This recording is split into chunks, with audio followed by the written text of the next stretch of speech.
Toastmaster, members, and I guess we don't have any guests today. Before I start my speech, I would like to ask you where you fall on the scale between being a pedestrian and a driver. So think a minute now. If you consider yourself more of a pedestrian, raise your hand. We have a few. Oh, quite a few. Okay. If you consider yourself more of a driver, identify. Okay. A few of those. Thank you. Maybe there are even some in the middle. Can't decide. Well, although I've been a driver, I've driven for more than 40 years. I've owned many cars. I've even gone from coast to coast driving. I still consider myself more of a pedestrian than a driver. I get a lot of pleasure from walking. I've been hiking in the mountains, strolling, down the beach and in town. I walk with friends for exercise and sociability. I walk to take care of errands, and I do take public transit a lot, which requires me to be walking on the street. But I do think that the best way to experience new places is by walking. And I want to share with you a few of the adventures I've had walking, and especially crossing the street. Now, the first time I visited Europe, I landed in London and I had 2 days to do everything. And I wanted to see it all. It's an amazing city. I'm sure many of you have been there. And great walking, except when I get to a crosswalk. In England, they have zebra crossings, the striped crossings like we do. And I'd stand there on the curb. I'd make myself big. I'd be known to everyone that I wanted to cross the street, and nobody would stop. Well, I complained that night to somebody who was more experienced than I about, traffic in London. And they said, oh, you need to actually be on the crosswalk. So the next day, I got to the curb, I stepped right down one step, and those cars, they stopped so fast, it made my eyeballs jar. I was really amazed that they could stop that fast. Well, that took care of my walking in London. But Mexico City, oh, that's another story. My husband and I were there. I was terrified of the traffic. Early in our trip, we were in a quiet neighborhood doing some sightseeing. We walked all the way, a block out of our way, just to cross the street at a light. Got down there, waited patiently for it to turn green for us.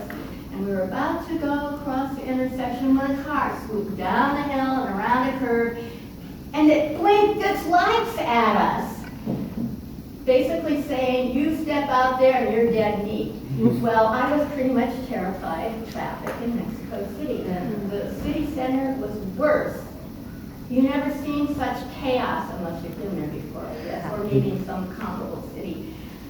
Masses of cars, people mingling. I couldn't tell who was crossing, who had right of way, or nobody cared. But I did find a way to cross the street. People would accumulate on the corner, and I would just sort of wiggle in the middle of a little crowd, and then when they started going, I didn't even look at the light. I just shuffled along with them until I got across the street, and it all worked very well. Turkey, we had a whole different situation. It's the only tour we've ever been on. We would have a bus pick us up at the hotel and drop us at the door or the gate of our destination. It was all very luxurious. The last night of our trip, my husband and I were in the port city of Izmir on the Aegean coast, and we escaped from the group and we strolled through the neighborhood, got to smell people's dinner cooking and go into stores that the real people went into. And then we came to a four-lane boulevard.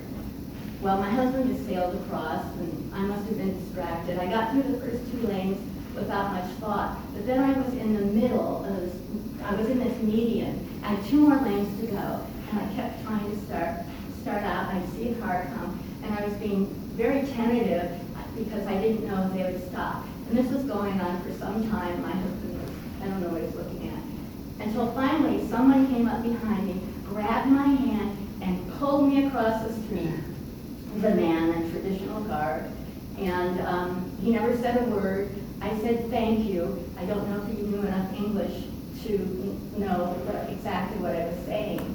And I don't know know if he felt more disgusted or nurturing in that moment, because I didn't seem to know what I was doing in just crossing the street. And I never did learn the trick of crossing the street in Turkey, because we flew out the next morning. I came back to the U.S. Now, back in the Bay Area, I've lived here for 5 decades, and I can tell you I've seen a lot of changes. There are more people, many more cars, and a lot more rushing around and impatience. I'm amazed at how few people stop for pedestrians at crosswalks, despite the laws, which no one seems to know. But I've decided I'm going to have a whole new attitude about this. I don't even want them to stop. The few who stop, I wave by, and I stand back from the curb, so they don't even really know that I'm ready to cross the street until there's a break. Because I feel like I can take credit for their lowered carbon footprint if I don't make them stop. Because if they stop and then start again, it takes a little bit more gas. So that's my very small gift to the community. And so, in conclusion, I say to you, whether you're a driver or a pedestrian, I hope you have many good adventures out in the traffic. Don't get hit and don't run anybody over.